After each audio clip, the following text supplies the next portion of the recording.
ओम नमः शिवाय। Welcome back to Astronox. आज हम बात करेंगे कुछ नक्षत्रों के बारे में और उन नक्षत्रों से जुड़े हुए कुछ बिजनेस या जॉब रिलेटेड, मतलब आपका क्या प्रोफेशन हो सकता है या वो नक्षत्र क्या बता रहे हैं। तो मैंने नक्षत्र पे 2 वीडियो पहले भी डाला है, वो आप चेक कर सकते हैं। और आज के कुछ जो नक्षत्र पे मैं डिटेल में दूंगा वो भी आप जानें इस वीडियो से। तो आज हम रेवती नक्षत्र के बारे में जानेंगे कि जो इंसान रेवती नक्षत्र में जन्म लेता है वो किस चीज़ से जुड़ के अपना व्यवसाय या प्रोफेशन कर सकता है। क्योंकि नक्षत्रों से भी हम लोग, आपने बहुत सारे लोगों को देखा होगा, डिग्री वाइज वो बता देते हैं कि ये काम करोगे तो अच्छा होगा या ये काम करते होगे। तो कहीं ना कहीं एक नाड़ी का सूत्र भी है कि शनि जिस राशि में हो उससे रिलेटेड इंसान या तो काम करता है या ठीक शनि के ठीक पीछे वाले या आगे वाले जो ग्रह या राशि है उससे रिलेटेड इंसान का कार्य रहता है। और ज़्यादातर देखा गया है शनि से ठीक पीछे वाले की और लोग भागते हैं और सक्सेस नहीं हो पाते। वही शनि से यदि वो आगे वाले भाव में जो राशि या ग्रह है उसके अनुसार यदि कार्य करते हैं तो मेहनत कम पड़ती है और सफलता ज़्यादा मिलती है। तो कहीं ना कहीं नाड़ी भी डिग्री वाइज चलता है, इसीलिए नाड़ी नक्षत्र बोलते हैं। तो रेवती नक्षत्र वाले जो भी जातक हैं ये कहीं ना कहीं पानी से संबंधित कार्य करते हैं, क्योंकि रेवती जो है वो 12th हाउस में आता है, समुद्र का कार्य है। यानी समुद्र से जुड़ के जो लोग कार्य कर रहे हैं, जैसे कि मछली का एक्सपोर्ट इंपोर्ट करना या मछली मारना, मछुआरे भी रेवती नक्षत्र में आ सकते हैं क्योंकि वो भी मछली को पकड़ते हैं। और साथ ही साथ पानी से उत्पन्न होने वाले पदार्थ, जो भी चीज़ पानी से उत्पन्न होती है उससे रिलेटेड कुछ भी कार्य रेवती नक्षत्र वाले इंसान कर सकता है। और ये जातक जिसका भी 10th लॉर्ड यदि इस नक्षत्र में हो तो उसके लिए ज़्यादा फायदेमंद होगा। चंद्र से भी हम रिलेट कर सकते हैं, पर शनि और 10th हाउस का लॉर्ड यदि आपका इस नक्षत्र में हो, मैं जिस नक्षत्र पे बात करूँगा उस नक्षत्र को आप लोग 10th लॉर्ड और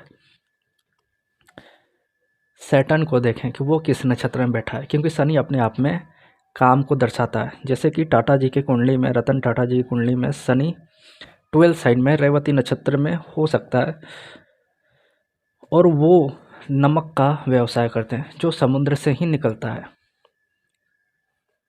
तो नमक से जुड़ी हुई व्यवसाय को करना ये कहीं ना कहीं रेवती नक्षत्र दिखा रहा है कि जिसका भी बालू, नमक या भी जो भी फूल, नमक रत्न भी आते हैं इसमें, क्योंकि समुद्र से ही रत्न मिलते हैं। शंख का कार्य बहुत लोग करते हैं। बहुत सारी शालिग्राम, जैसे कि शालिग्राम भगवान की जो पूजते हैं हम लोग, वो भी कहीं ना कहीं मिलता है। तो वो भी समुद्र से मिलता है, नदी से मिलता है, यानी पानी से कहीं ना कहीं वो चीज़ जो हमें मिल रही है वो सारा चीज़ रेवती नक्षत्र से हम लोग जोड़ते हैं। तो यदि शनि आपका रेवती नक्षत्र से लिंक कर रहा है तो आप देखें कि आप यदि समुद्र, जैसे कि जितने भी मुंबई में लोग हैं या जहाँ भी समुद्र है वहाँ जो लोग, मुंबई के जितने भी लोग हैं, यदि उनका शनि रेवती से लिंक कर रहा है और वो लोग जाके एक्सपोर्ट इंपोर्ट मछलियों का या फिर कुछ भी एक्सपोर्ट इंपोर्ट जो समुद्री यात्रा द्वारा हो, ज़रूरी नहीं है कि समुद्र के अंदर वाली ही चीज़, ऊपर ऊपर भी जो, मतलब ऊपर ऊपर पार हो जाती है, वो वाली चीज़ भी वो कर सकते हैं। जहाज़ों से कार्य कर सकते हैं। एक मछुआरा क्या करता है, जहाज़ पे बैठ के जाता है और मछली पकड़ के आता है। तो कहीं ना कहीं जहाज़ों का कार्य, मछली पकड़ना या मछली को बेचना या ऐसे कार्य जो एक्सपोर्ट इंपोर्ट होते हैं, आपके कुछ सामान समुद्र के द्वारा आते जाते हों, नमक के काम, या बहुत सारे लोग बालू से रिलेटेड कार्य करते हैं, तो बालू से रिलेटेड कार्य, वो सारे कार्य शनि का रेवती नक्षत्र में जाना या शनि का 12th साइन में जाना ये दिखाता है। पर रेवती नक्षत्र में जाएगा तो ज़्यादा फायदा करेगा। अब आते हैं हम लोग रोहिणी पे। रोहिणी से हम लोग फैशन की चीज़ों को जोड़ के देखते हैं, क्योंकि रोहिणी अपने आप में एक अलग दिखना चाहता है। रोहिणी के बारे में आपने जब सुना होगा तो चंद्र की सबसे सुंदर और केयर टेकर जो पत्नी है वो रोहिणी है, तो ज़रूर वो अपने आप को अच्छे से रखती होगी सजाकर, तभी चंद्र को तो अच्छा लगता होगा। एक इंसान को कोई दूसरा क्यों अच्छा लगता है, क्यों कोई किसी को स्मार्ट या ब्यूटीफुल बोलता है, उसने अपने आप को मेंटेन किया। तो ये मेंटेन वाली चीज़ फैशन की चीज़ें होती हैं। या फिर रोहिणी से हम लोग भोजन को भी देखते हैं, मतलब जितने भी लोग भोजन रेस्टोरेंट से जुड़ के कार्य कर रहे हैं, या तो ये खुद बना रहे हैं या बेच रहे हैं, तो इनका कहीं ना कहीं रोहिणी अच्छा है। और जितने भी लोग फैशन प्रोडक्ट को बेचते हैं, जैसे लेक्मे का ब्रांड हो गया, यानी कहीं ना कहीं फैशन ब्रांड और साथ ही साथ सुंदरता, कलात्मक चीज़ें, हो सकता है पेंटिंग भी बना के कोई लोग बेचते हैं, हो सकता है उसका पेंटिंग बहुत अच्छा लगा और आपने उससे खरीद लिया। तो रोहिणी नक्षत्र वाले कहीं ना कहीं इस लाइन से जुड़ के ज़रूर कार्य करते मिलेंगे। तो जितने भी फैशन की चीज़ें हो गई, वो वस्त्र हो, प्रोडक्ट हो, या फिर कोई कला का चीज़ हो, क्योंकि एक फूल भी बहुत अच्छा लगता है दिखने में। तो जितने भी वस्त्र पे फूल वाले, कढ़ाई वाले चीज़ें आ रही हैं, या जितने भी लोग ऐसे कार्य कर रहे हैं जो फैशन से रिलेटेड हैं, वो सभी लोग कहीं ना कहीं रोहिणी से जुड़ के कार्य रोहिणी नक्षत्र वाले कर सकते हैं। दूसरे नक्षत्र वाले भी कर सकते हैं, पर रोहिणी वाले यानी सैटर्न यदि रोहिणी में हो या 10th लॉर्ड रोहिणी में हो, तो इन लोग के लिए बहुत अच्छा है। ज्येष्ठा नक्षत्र, ज्येष्ठा नक्षत्र वाले के लिए ये लोग डायरी या पानी का काम कर सकते हैं, यानी दूध का कार्य कर सकते हैं, पानी का कार्य कर सकते हैं, तो इनको फ़ायदा देगा। और साथ ही साथ ये लोग भी खाने से रिलेटेड कुछ कर सकते हैं, पर दूध और पानी का ज़्यादा इनको फ़ायदामंद होगा। और वही ज्येष्ठा में सांप को भी लिया जाता है,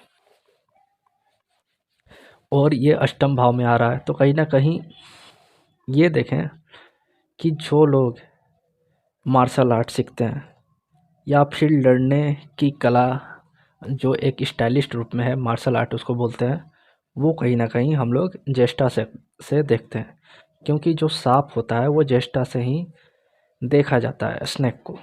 और स्नेक क्या करता है, वो ऐसे ही भागता है, जैसे कि लगता है कि आपने ट्रेन को देखा होगा, ट्रेन की पटरियों को देखा होगा, वो लगता है कि सांप ही है, मतलब वो ऊपर से देखने पे लगेगा कि वो एक सांप जैसा चल रहा है।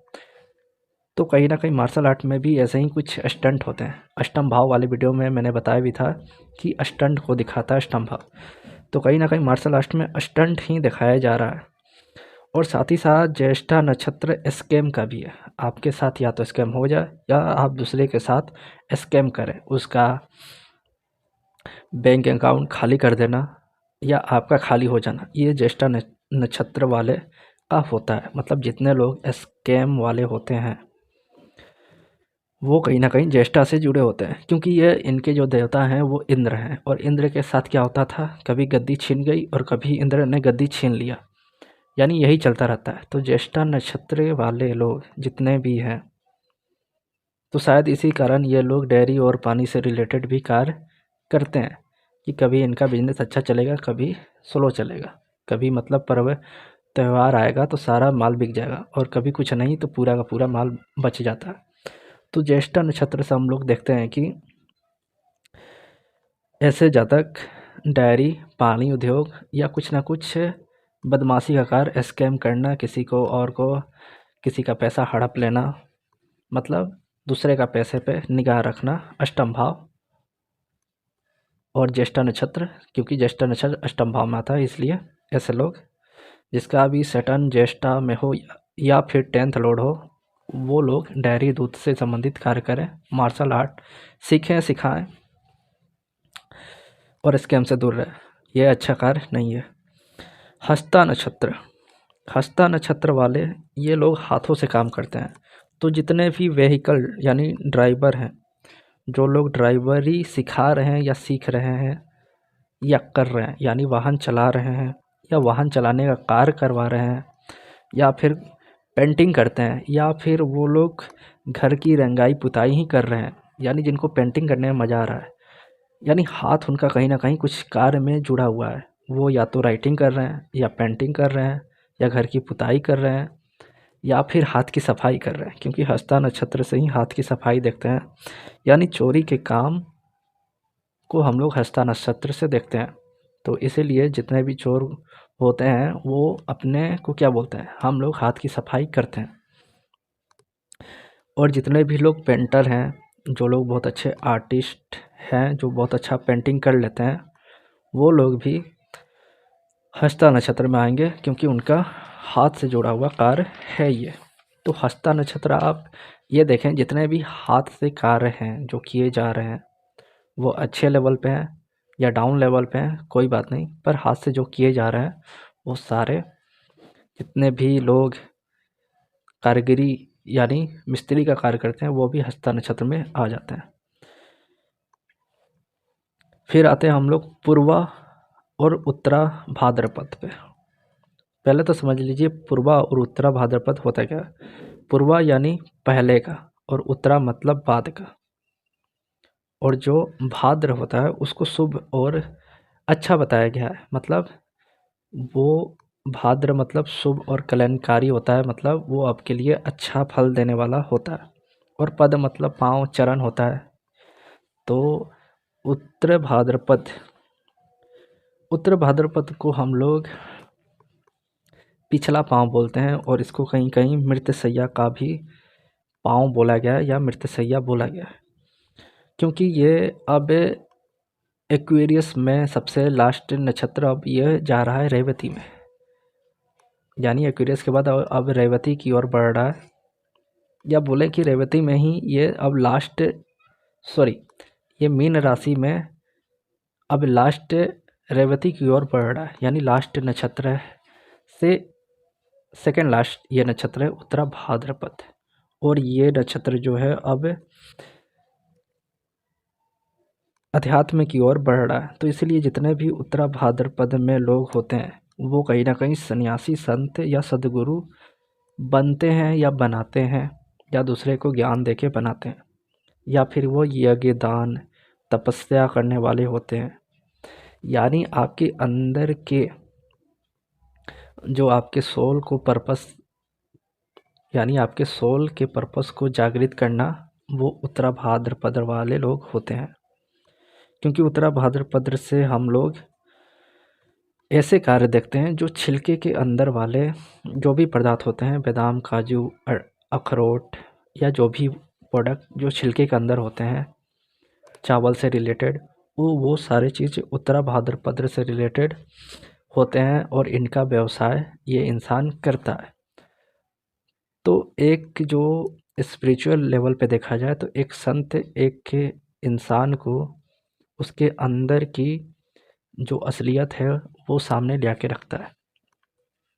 तो इसीलिए सन्यासी, संत और सदगुरु भी हम लोग उत्तरा भाद्रपद से देखते हैं कि वो लोगों को अब जागृत कर रहा है कि तुम्हें ये कार्य करना चाहिए।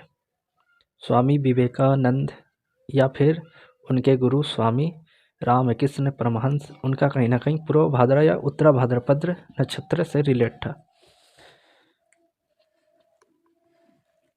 तो जितने भी लोग मुक्ति और परलोक यानी मोक्ष की ओर आपको प्रेरित करें, ले जाएं, या आपके सोल को वो लोग अंदर से जागृत करें कि तुम्हारा जीवन का सत्य क्या है, उसको जानो, परमात्मा से मिलो, परलोक की ओर पधारो, तो वो कहीं ना कहीं उत्तर भाद्रपद वाले लोग होते हैं। वो लोग बहुत अच्छे सदगुरु होते हैं। और वही पूर्व भाद्रपद जिसका होता है, ये पहला पाँव है, ये पलंग का पहला पाँव है। यानी आप जब पलंग पे सोते हैं तो जो पहला हिस्सा है उधर आपका पैर होगा, और जो लास्ट जिसको उत्तरा बोलते हैं वो आपके सर की तरफ होगा। तो इसीलिए जो भी जातक किसी को भी यदि प्रणाम करता है तो उसके चरण छूता है। यानी पहला पद जो शुभ और कल्याणकारी है, तो कहीं ना कहीं किसी से आशीर्वाद लेना, जो अच्छे संत हैं सबसे नहीं लिया जाता, जो अच्छे संत हैं या माता पिता हैं उनसे ही, तो वो शुभ और कल्याणकारी होता है। तो जितने भी लोग पूर्वा में हैं वो कहीं ना कहीं विद्या देने का कार्य करते हैं। क्योंकि जो लोग विद्या देते हैं या ज्ञान देते हैं, जैसे एक एस्ट्रोलॉजर है, पंडित जी हैं या फिर एक टीचर है, गाइडेंस जो दे रहा है, उसको बोलना नहीं पड़ता, लोग तुरंत उसके पाँव छू लेते हैं, क्योंकि उसको उससे ज्ञान मिला, भटक खुली। तो जितने भी लोग भटक खोल देते हैं या फिर भटक जाते हैं खुद, दोनों ये पूर्वा में आते हैं, क्योंकि पूर्वा से हम लोग ज्ञानी व्यक्ति यानी ज्ञान देने वाला व्यक्ति भी देखते हैं, और जितने लोग मारपीट की कला या मारपीट में घुस जाते हैं, अब वो मारपीट किसी भी तरह का हो सकता है। आपने बहुत ज़्यादा देखा होगा यूट्यूब पे कि पशु से संबंधित पशुपालन या पशुओं को रखने वाला ऐड आपने बहुत ज़्यादा देखा होगा कि गाय को रखा जा रहा है, पाला जा रहा है, उसके लिए डोनेशन लोग दे रहे हैं। तो वो कहीं न कहीं पूर्व भाद्रपद वाले हैं, वो एक तरह से गाय की सहायता कर रहे हैं। और दूसरा, यदि पूर्व भाद्रपद खराब हो रहा है तो वही गाय को मार के या पशुओं को मार के या फिर एक तरह से वो मांस का विक्रय करने वाले, वहाँ पे कुछ भी हो सकता है, मुर्गा हो, बकरी हो या कोई भी पशु हो, उसके विक्रेता बन जाता है, मांस विक्रेता। तो एक तरफ तो ज्ञान देके वो लोगों को सही कर रहा है और एक तरफ वो लोगों को भ्रमित कर रहा है या खुद भ्रमित हो गया है। तो जितने भी लोग ज्ञानी हैं, ज्ञान दे रहे हैं, वो सब पूर्व भाद्रपद में आते हैं। और जितने भी पूर्व भाद्रपद वाले का पूर्व भाद्रपद नक्षत्र खराब हो रहा है तो वो अज्ञानी भी हैं। वही जहाँ पशुओं को पालना है वहाँ पशुओं को मारने काटने का व्यवसाय करके अपना जीवन यापन भी करने लगते हैं। स्वाति नक्षत्र में किसी भी चीज़ को स्टोर कर लेना। स्वाति का अर्थ है कि इन्वायरमेंट के अनुसार ढल जाना या फिर किसी भी चीज़ को स्टोर करके रख लेना, और जब उसका प्राइस ग्रो करे तो फिर उस चीज़ को बेच देना। जैसे कि आपने देखा होगा कि बहुत जगह कोल्ड स्टोर बने होते हैं जिसमें सेब और आलू रखे जाते हैं। वो क्या करते हैं, मंदी को देखते हुए उस चीज़ को स्टोर कर लेते हैं, और जब वो चीज़ का प्राइस बढ़ जाता है तो उसको बेच देते हैं। तो स्वाति इन्वायरमेंट के अनुसार ढल जाता है और वो जानता है कब किस चीज़ का सही से प्रयोग किया जाएगा। तो जितने भी चीज़ स्टोर करके रखे जाते हैं, वो अनाज हो, गैस हो, पेट्रोल टंकी हो, पेट्रोल हो, डीजल हो, इन सारे चीज़ों को हम लोग पहले स्टोर करते हैं, फिर उस चीज़ को बेचते हैं। तो जितने भी लोग फल फूल को स्टोर कर लेते हैं, अनाज को स्टोर कर लेते हैं, या फिर बहुत सारे लोग आलू को भी स्टोर कर लेते हैं और समय आने पे उसको डील कर देते हैं, वो सब स्वाति नक्षत्र वाले होते हैं। क्योंकि स्वाति नक्षत्र जो है वो 7th साइन तुला में आता है, और तुला परफेक्ट चीज़ है, वो परफेक्ट को दिखाता है। मतलब अपने फल फूल अनाज को अच्छे से रखना, परफेक्ट रूप में रखना, और समय को देखते हुए उसको फिर निकाल देना, वो स्वाति नक्षत्र है। तो स्वाति नक्षत्र वाले किसी भी चीज़ को स्टोर करके रख के और फिर उसको सही मूल्य पे बेच देते हैं, ये इनकी खासियत है। तो जिनका भी स्वाति नक्षत्र है ये इस चीज़ों से जुड़ के कार्य कर सकते हैं या उनके दिमाग में भी चलता होगा। तो ये था नक्षत्र पे कुछ बात। नेक्स्ट टाइम और भी कुछ नक्षत्र पे हम लोग बात करेंगे। तब तक के लिए जय श्री राम।